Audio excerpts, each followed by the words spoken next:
This is Thoughts Become Things. With each episode, we'll help you reach the highest creative potential that God has for you.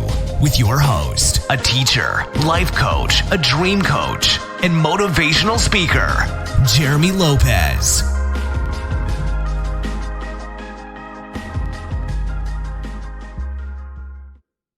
Hello again, everyone, and welcome to another podcast of Thoughts Become Things. I am Jeremy Lopez, and I'm always glad you guys join with me on this weekly podcast to see what we can dive into, get our hands dirty with, and learn today.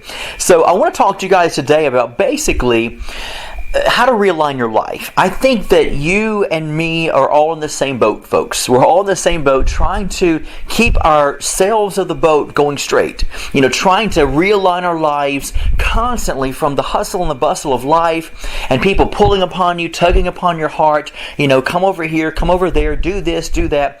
And sometimes it's hard for us to keep ourselves aligned into what we know God's created us to be aligned in. And it's so easy to deviate from that. Every day it's so easy that we can just, find some kind of detour because it might look promising, it might look good, it might sound better, look better, taste better. But the truth is we've got to be careful because we've got to keep our eyes on the prize of what we know is victory for us and what we know is going to be a huge awakening for our lives, that we can see the expandedness within consciousness, of which means our minds are growing in new revelation, new terminologies, new this, new that of the kingdom, where we can see our life beginning to expand in productive things, maybe materialistic things, maybe spiritual things, maybe all the above, because our life should always be that of expansion and productivity.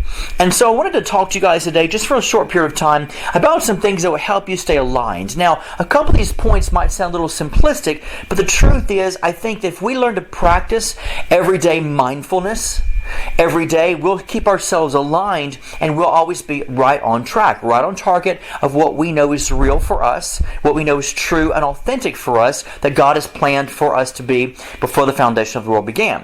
And so the first thing I want to bring to your attention is, believe it or not, is count your many blessings. Count your blessings. In other words, be grateful. Let me explain to you why. When we begin to count our blessings in the sense of reflecting on things that we know that are in our lives now, that we are thankful for, and then we begin to reflect on how it came into our lives, why it came into our lives, and what it did for us in our lives. The best thing we can ever do when it deals with staying on track, in other words, staying aligned in what you know is real for you, is looking at the things that have been offered to you in your life that you've accepted from God, maybe from people as well that you knew was part of God's plan for you, that you have seen make a change in your life, and see what it does within you. And what is it saying for you to do now? Everything in this universe that God presents to us in our lives that is part of His will always has a presentation attached to it of hope and a bright future. And I think sometimes we tend to overlook that part. We tend to count the blessing as what it is right here in our lives, which is good and true and wonderful, but we never realize that there's always an attachment of hope with it and a bright future to lead us into a visionary type of plan of expansion, to where our blessings actually are there to do more than just, I'm here for the moment and then I'm dropping you off, And I think sometimes we tend to look at life that way and not realize that what if God's ultimate plan for all these blessings in our lives is to help sustain us and always cause us to evolve into something greater. So anything God presents to you in your life will always alter you to be able to see from a bigger point of view, a bigger picture. It should expand your consciousness in new educational learnings. It should always begin to show you, once again, hope and something that deals with your future being bright, of illumination, of maybe some fresh revelation that it's wanting to take you into. Okay? Now, the second thing I want to talk to you about, as far as staying aligned, to stay in the alignment that is real for you, is basically reflect on life's positive things and things that are constructive. Because things that are constructive is very important, because we've got to begin to realize that there's a lot of positivity around us. And reflecting on that positivity and staying focused on those things keep us from spiraling down into some kind of negative thought or negativity that would help bring us into a place of limitation. See, negativity helps us. It helps us to begin to move into a place of negativity and limitedness. And so we've got to begin to realize everything good and bad always helps us, whether it's to bring us a more expandedness or carry us to a place where it's limitation. So think about it. Everything helps you, but it doesn't mean the help is always going to be the best thing for you. And when we look at the word constructive, being something that is constructive, we have to understand that everything right now that has been working for us doesn't mean we necessarily stay there or stay put in it, but everything, once again, of God's kingdom will always have a tag to it. And it always has a presentation. It'll always have something to it that says, if you act in me, if you act on me, if you get in me, if you allow me to be part of your life now, that I have this amazing vibration of God attached to it, that I'll begin to vibrate you, in other words, take you into the vein of the right alignment, but also bring the place of expandedness. And so everything God has for us doesn't just drop you off. Nothing of God's kingdom drops you off. It always takes you from glory to glory. And now here's the catcher there, is that you got to remember it's constructive. Everything of God's kingdom is going to be constructive, okay? So no matter what it is in life that God brings to you, it will construct your life in a way that will always tend to reconstruct and continue to reconstruct. In other words, that will continue to evolve into something greater, and yet it might turn into something that actually didn't even look the same as it did at the very beginning. So, for example, if God, on a spiritual level, if God brings you an acorn, you could say, oh, wow, thank you, Lord. I'm going to give thanks and blessings, for this acorn, because I love it. I love what it does for me. I love, where is it taking me? How it's changing my life. But yet the acorn is destined, because everything evolves and grows in the universe, and it's destined to grow into an oak tree. So if you see a full-fledged, grown oak tree, and you see an acorn beside it, you would think the two have nothing in common. Not at all. They're not the same thing at all. But yet, in essence, you might start with something, but at the end of the day, I'm talking like, years down the road or whatever, or maybe months, it will evolve into something else and won't even look the same. But you've got to remember, if it's of God, it will take you down a road of expandedness or illumination where it will begin to evolve and you'll grow with it, and you'll look back 10 years later and say, I have no clue how I got here, except I rode the wave of that acorn. In other words, I stayed in the alignment, I stayed on the path, and I allowed myself and my consciousness, my mind, to grow in it and with it to where I could grow with it. It's the same principle as someone that is maybe, we'll just use the word backwoods, or someone who's uneducated, who is struggling, maybe making, X amount of dollars a year, struggling, doesn't have a home, doesn't have a car, owns nothing, and yet all of a sudden, by a lottery chance, they win $1 million. Well, what happens statistically to that person? They end up losing the $1 million as quick as they got it, because they don't know how, to take on that type of load. In other words, their mind never prospered, never evolved, never produced of expandedness to grow with that money as they begin to get and accumulate more money in their life. And so if you have an overload of something in your life and your mind can't wrap itself around it, then you're destined to lose it. You cannot survive off that, because everything has to grow in synchronicity with the God's kingdom things, to where you're understanding that it's here to take you places. It's here to take you into a higher place of evolution. It's here to take you to a higher place of expandedness. No wonder why the Bible says about pulling up the pegs of your tent. We could say it this way. What if God is saying, pull up the pegs of your tent of your imagination? Because you have to learn to expand in every decade, expand every month, expand every week, expand every year, expand with the things that you know God has brought to you, and that way you will never feel the power of being overwhelmed, because you'll allow yourself to grow with things, and things will grow with you. That's what God's kingdom is all about. It's about synchronicity and alignment, to where as you flow like energy with the things God's brought to you and presented to you, then it will take you to places you've never imagined or thought possible, because it's riding off your faith. It's growing with your faith as you grow with it. And so that's the great thing about the kingdom. And you're able to expand your mind to know how to handle it as it grows. The mind can't handle an oak tree, but the mind can definitely handle an acorn. And, as far as wrap its brain around it, to where you understand it. Now, if you think about that of... It's dealt with every man the measure of faith, and you hear the Bible talk about the size of a mustard seed. Well, mustard seed is something small. Everything starts off small. If I grow with the mustard seed, as it evolves, then I will never be taken by surprise in a place of being overwhelmed, and I can't begin to handle it because it'll be out of my control. That's when you are destined to fail, because you never allowed yourself to grow with the things of God. And because of it, and by the way, folks, let me explain this to you as well. When you grow with the things of God, educate yourself.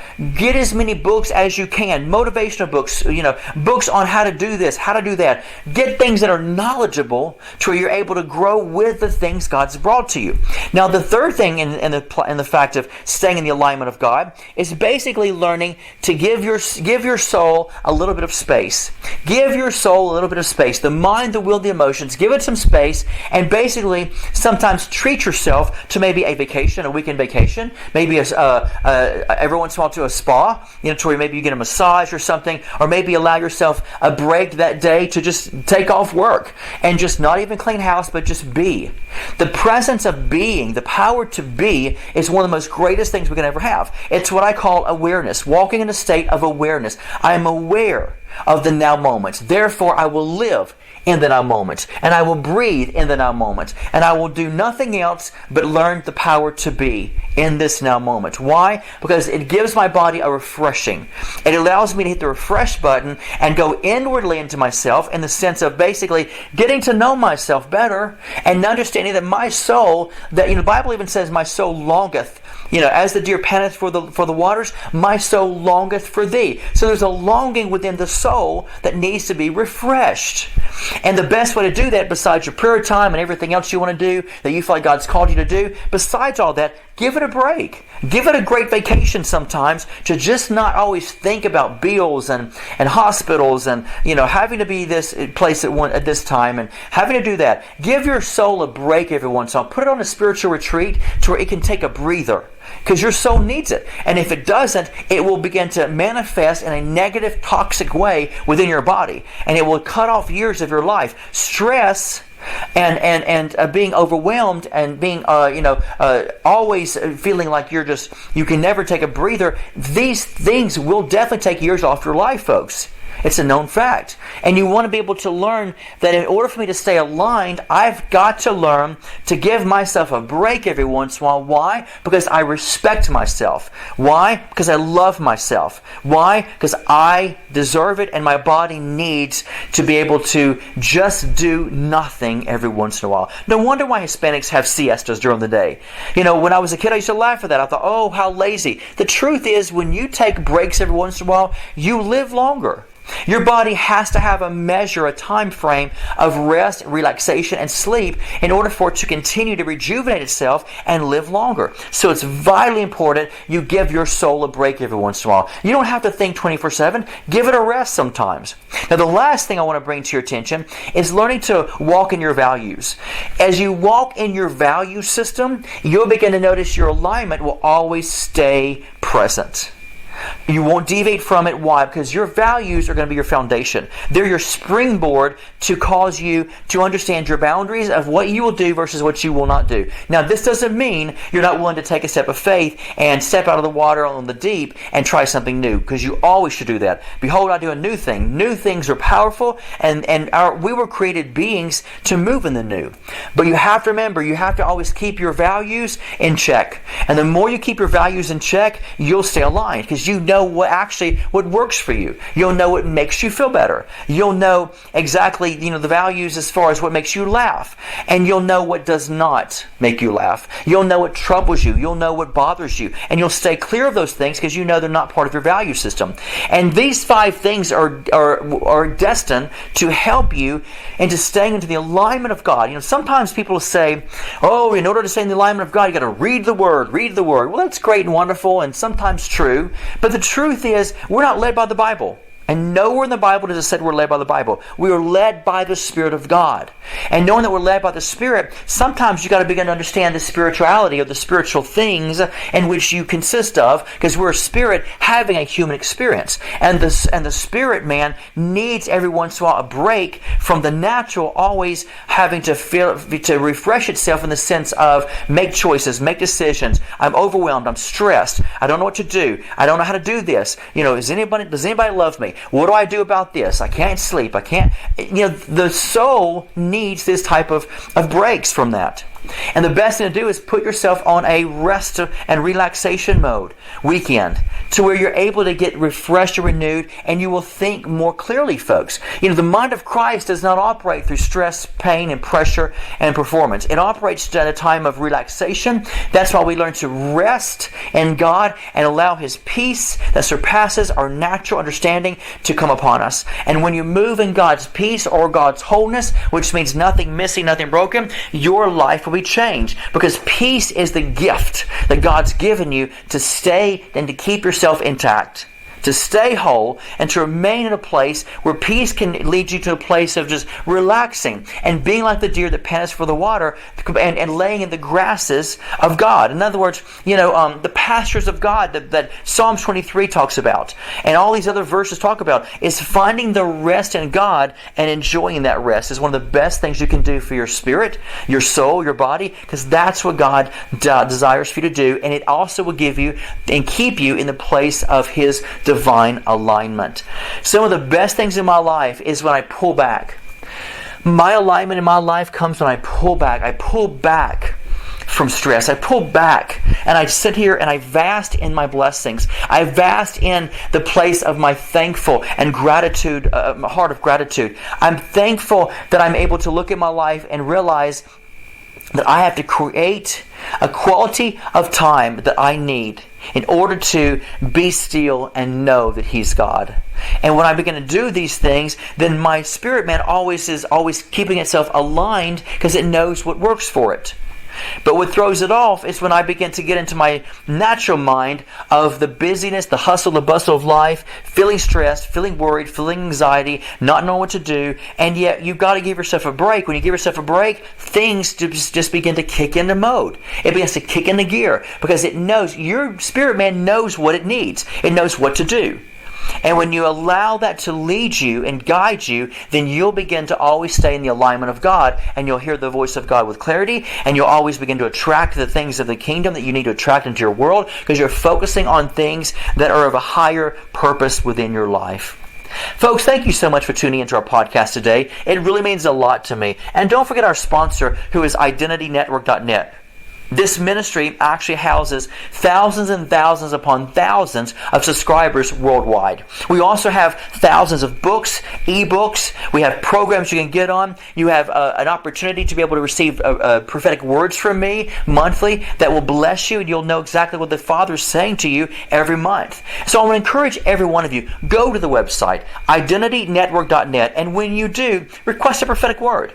I always say, if you can give a donation to support our missions fund, I will gladly pray and ask God to give you a dynamic prophetic word that will change and alter your life forever. So thank you so much for allowing me to come into your home, your life, and speak hopefully truth and revelation and life into you today. And I want to encourage you, check out our website. Once again, give some donations, get a prophetic word, take advantage of our books or ebooks, my courses that are relevant and that are powerful and very revelatory that will help change your life forever. And don't forget this week to go and create the day that you know you're meant to have. God bless. This has been the Thoughts Become Things podcast with Jeremy Lopez, helping you reach your highest creative potential that God has for you. For more episodes, products, and information on Jeremy, visit www.identitynetwork.net.